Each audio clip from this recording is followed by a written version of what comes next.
I didn't think much of it at first. A simple Tinder match. His name was Ryan, and he seemed normal enough. Tall, dark hair. A couple of pictures hiking, another at a concert. His bio was short and to the point. Not looking for anything serious, just good vibes and fun company. That was fine by me. I wasn't looking for anything serious, either. But what I didn't realize was that Ryan wasn't looking for fun. Ryan was looking for someone to hunt. Our first conversation was easy. He was witty, throwing sarcastic jokes back and forth with me. We exchanged numbers quickly, and within a few days, he asked me to meet up for coffee. Not drinks. That was the first thing I liked about him. It made him seem safer, like he wasn't just looking for a hookup. I agreed. And that was my first mistake. The coffee shop was small, tucked away in a quiet part of town. I got there early and grabbed a seat near the window. 5 minutes later, Ryan walked in. He looked exactly like his pictures, which was already a rarity on dating apps. He smiled when he saw me, waved, then grabbed a coffee before sitting down. "Glad you didn't ghost me," he said, grinning. I laughed. "Same. Thought you might be a catfish." He held up his hands. "I promise, I'm real." At the time, I believed him. I wish I hadn't. The first weird thing happened about halfway through the date. Ryan was asking me questions, a lot of them. Where I lived. If I had roommates. If I lived in an apartment or a house. I thought he was just being polite, making conversation. But now, I know better. He was gathering information. He was trying to figure out how alone I really was. The second weird thing happened when I excused myself to the bathroom. I was gone for less than 2 minutes. When I came back, Ryan was looking at my phone. My stomach dropped. I had left it face up on the table, and he had tilted it toward him, his fingers resting near the screen. I hesitated, but when he saw me, he just smiled and slid it back toward me. "Sorry," he said. "Thought it was mine for a second." I forced a laugh. I should have left right then, but I didn't, and that was my second mistake. After the date, Ryan walked me to my car. It was late afternoon, the sun starting to set. "Want to do this again sometime?" he asked. Something in my gut twisted, but I ignored it. I told myself I was overreacting, that I was just being paranoid because of past bad dates. So I smiled and said, "Yeah, maybe." That was my third mistake. That night, things got weird. At exactly 12:03 a.m., my phone buzzed. A text from Ryan. "Hey, are you home?" I frowned. That was an odd question. Not "Are you up?" or "Had a good time tonight?" "Are you home?" Something about it felt off. I didn't respond. Then, 5 minutes later, another text. "You never told me your apartment number." A cold chill crawled down my spine. I hadn't told him my building number, my street, nothing. My hands started shaking as I typed back. "How do you know where I live?" 3 dots appeared. Then, "I watched you drive home." I dropped my phone. My pulse roared in my ears. I ran to the window, yanking the blinds open. And that's when I saw him, standing across the street, looking right at my building. I panicked. I called my best friend, Emily, voice shaking. "Ryan is outside my apartment." "What the hell?" she whispered. "Did you tell him where you live?" "No." "Lock your doors. Call the police." I grabbed my keys, double-checked every lock. But when I looked back outside, Ryan was gone. The police took 40 minutes to show up. By then, there was no sign of him. They took my statement, but without actual evidence, there wasn't much they could do. "Block his number," one of the officers said. "Be careful." And that was it. I thought it was over. But it wasn't. Because Ryan wasn't just stalking me. Ryan was hunting me. The next morning, I woke up to a notification on my laptop. New login attempt from an unknown device. I stared at it, confusion turning to fear. I hadn't tried logging in. And then I noticed something. The location. It was from inside my apartment complex. Ryan was still here. Watching. Waiting. For me to let my guard down. I packed a bag that morning. Left my apartment. Stayed at Emily's place for the next 3 nights. I didn't sleep. Didn't go to work. Didn't do anything except check my phone, my laptop, waiting for another sign of him. But there was nothing. No messages. No login attempts. No more sightings. By the 4th day, I convinced myself he was gone. I was wrong. That night, when I went home, everything seemed normal. Nothing out of place. No sign of a break-in. I let out a shaky breath, finally relaxing. I turned on the TV, heated up leftovers, and curled up on the couch. Then, at exactly midnight, my phone buzzed. No caller ID. I stared at it, dread twisting in my gut. Slowly, I answered. I didn't speak. Neither did he, but I could hear it. Breathing. Slow. Steady. Then, a click. And a soft whisper. Check your closet. My heart stopped. I didn't move. Didn't breathe. I didn't want to look. I didn't want to see what was inside. Then, a sound. A creak from my bedroom. The closet door slowly opening. I ran. I never went back. I never saw Ryan again. But sometimes, when I check my phone late at night, I see a notification I don't remember opening. A missed call with no number. A message that simply says, "Are you home?" I met Jason on Tinder. At the time, I wasn't looking for anything serious, just someone to grab drinks with, maybe see a movie, and have a little fun. His profile was normal, almost too normal. A couple of pictures in a hoodie, a few jokes about loving tacos and road trips, and a bio that just read, 6 feet 2 inches, because apparently that matters. Nothing about him raised any red flags. And that was exactly why I should have been worried. Our first date was uneventful. We met at a bar downtown, the kind of place with dim lighting and overpriced cocktails. He was charming but not pushy, asked questions but never overshared. He made me laugh, made me feel comfortable, made me think, maybe this could actually go somewhere. I should have known better. The first weird thing happened that night. I had excused myself to the bathroom, leaving my purse on the table. When I came back, Jason was scrolling through his phone, looking completely normal. But my drink, which I had barely touched before, it tasted different. Bitter. I hesitated, my stomach twisting. "Something wrong?" he asked, tilting his head slightly. I forced a smile. "No, just... I think they used the wrong gin." He grinned. "Want me to get you a new one?" "No, I'm good." I didn't take another sip. Jason walked me to my car that night. He didn't push to come inside. Didn't try anything beyond a polite kiss on the cheek. "Text me when you get home," he said. I did.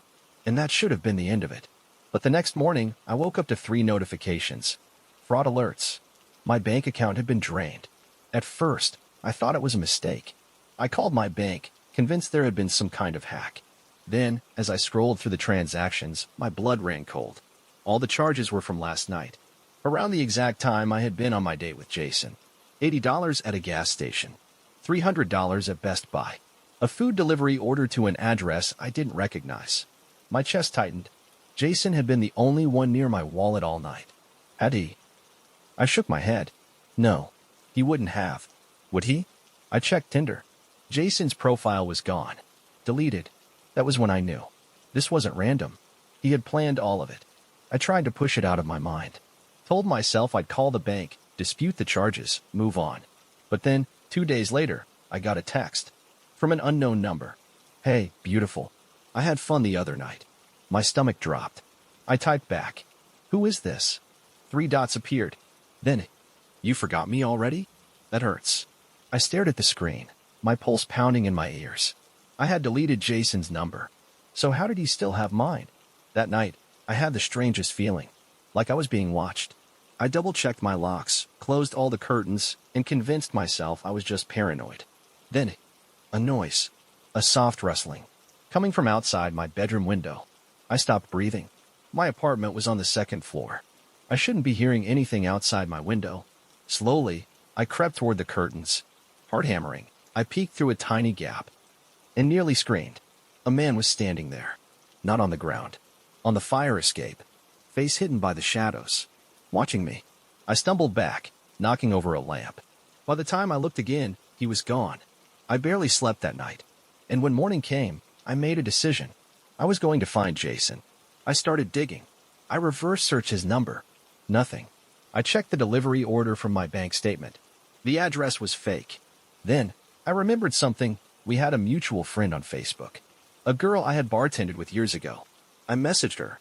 "Hey, do you know anything about a guy named Jason, redacted?" Her reply came instantly. "Oh my God." Then, another message. "Did he do it to you, too?" That's how I learned the truth. Jason wasn't just a scammer. He was something worse. A ghost. A man who didn't exist on paper. He had no social media. No real phone number. And, according to my friend, he had done this to at least 6 other women. Drugs their drinks. Steals their money. Then vanishes. Only some of those women were never seen again. I called the police. Filed a report. But Jason? He was long gone. A phantom, slipping through the cracks of the system. And the worst part? I knew he was still out there. Somewhere. Watching. Waiting. For his next match. I never told anyone what really happened that night. If I had, they would have told me I was crazy. Or worse. That it was my own fault. I met Lucas on Tinder. His profile was simple, a couple of pictures at the beach, a dog in one, a photo with his arm around some friends. His bio was short. Looking for someone who can keep up. It wasn't much, but something about him was charming. He messaged me first. His first text? You look like trouble. I should have swiped left, but I didn't. And that was my first mistake. Lucas wasn't like the other guys I had met online. He didn't try too hard. Didn't send me cringy pickup lines. He was confident, but not pushy. He let me decide when to meet up. And that's what made me trust him. That's what made me think I was safe. We met at a small bar downtown. The kind of place with dim lights and loud music, where people piled into booths and shouted over drinks. Lucas was already there when I arrived, waiting near the entrance with a drink in his hand. He smiled when he saw me. A perfect, effortless smile. Was starting to think he wouldn't show. I laughed. You don't strike me as the type to get stood up. His smile widened. I don't. I should have walked away right then and there. But I didn't. And that was my second mistake. The first weird thing happened 20 minutes into the date. Lucas kept glancing at the door. Not casually. Not like he was checking to see if the place was getting crowded. More like he was waiting for something. Or someone. At one point, I even asked, expecting someone? He chuckled. Nah, just habit. Then he steered the conversation back to me. And for a while, I forgot about it. Until I went to the bathroom. That's when I saw him. Not Lucas. Another man. Sitting at the bar alone, pretending not to look at our table. But when I came out of the bathroom, he was gone. When I got back to the table, Lucas was smiling again. But this time, it felt forced. Like he was hiding something. I wanted to leave. Something in my gut told me to go home. But I didn't. And that was my third mistake. Lucas offered to walk me to my car. I almost said no. But the street was dark, and he had been nice all night. I told myself I was just being paranoid. So I said, sure. We stepped outside, the cold air hitting my skin. The parking lot was nearly empty now, most of the bar crowd already gone. And as we walked, I felt it again. That sense of being watched. Then, a noise. A footstep behind us. I turned just in time to see someone ducking behind a parked car. My blood ran cold. Lucas didn't even look back. He just said, we should hurry. That's when I knew. He wasn't protecting me. He was leading me into something. I stopped walking. Lucas turned. You okay? I stared at him, my pulse pounding. Something about his expression was different now. Like he was amused. Like he already knew what I was thinking. I forced a smile. Yeah. I just forgot something inside. I turned back toward the bar. He grabbed my wrist. Hard. You don't need to go back. His voice was too calm. Like he was correcting me. Like I had made the wrong move. I ripped my arm away and ran. I didn't stop until I was back inside, my breath ragged, my heart slamming against my ribs. The bartender looked up. You okay? I nodded too fast.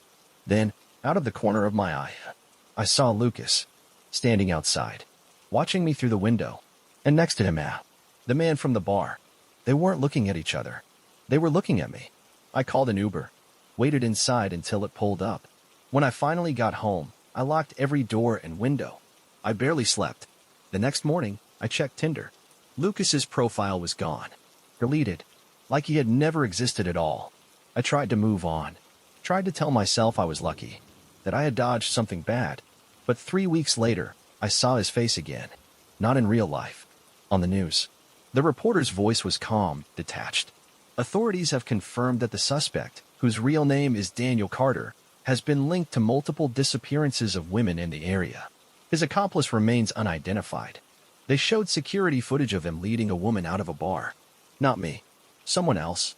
Someone who didn't get away. The camera caught a blurred second figure in the background, waiting near the parking lot, waiting for Lucas, or Daniel, or whoever the hell he really was, to lead her right to him. And I knew in that moment, if I hadn't turned around that night, if I had kept walking with Lucas to my car, I wouldn't be here to tell this story. I met Ethan on Tinder. At the time, I wasn't looking for anything serious, just a casual date. Maybe some good conversation, nothing too complicated. His profile was simple, his pictures normal. No shirtless gym selfies. No weird, overly filtered photos. Just a genuine-looking guy, early 30s, brown hair, blue eyes, with a dog in one of his pictures. He seemed safe. And that was exactly why I agreed to meet him. We grabbed dinner at a quiet restaurant downtown. Ethan was polite, maybe a little shy, but easy to talk to. He asked about my job, my family, my hobbies. He was a great listener, always keeping eye contact, nodding at the right moments. But something about him felt off. I couldn't put my finger on it. His answers were too perfect, like he had rehearsed them. His smile never quite reached his eyes. And when he laughed, it sounded forced, like he was mimicking how people were supposed to react. I ignored the feeling. I told myself I was overthinking things. And that was my first mistake. After dinner, Ethan walked me to my car. It was a chilly night, the streets mostly empty. I unlocked my door, turning back to him with a polite smile. Thanks for dinner. I had a good time. He smiled back, but it was strange, a little too wide, like he was relieved. I had fun too, he said. Then he hesitated. Can I see you again? Something inside me screamed no, but I ignored it. I didn't want to be rude, so I forced a small nod. Yeah, maybe. His smile grew wider. Great. I'll text you. I got into my car and drove away, and as I glanced in my rearview mirror, I saw him still standing there, watching me leave. That should have been the end of it. But Ethan wasn't done with me. Not even close. The first weird thing happened 2 days later. I was at work when my phone buzzed. A text from Ethan. You looked beautiful today. My stomach twisted. Because I hadn't seen him today. I hadn't posted any new pictures. I had been at work all day. So how the hell did he know what I looked like today? I didn't respond. Instead, I checked my surroundings. The office was mostly empty, just a few coworkers typing away at their desks. I tried to shake the feeling off. Told myself maybe he was just being cute. Maybe he meant in general. But something about it didn't sit right.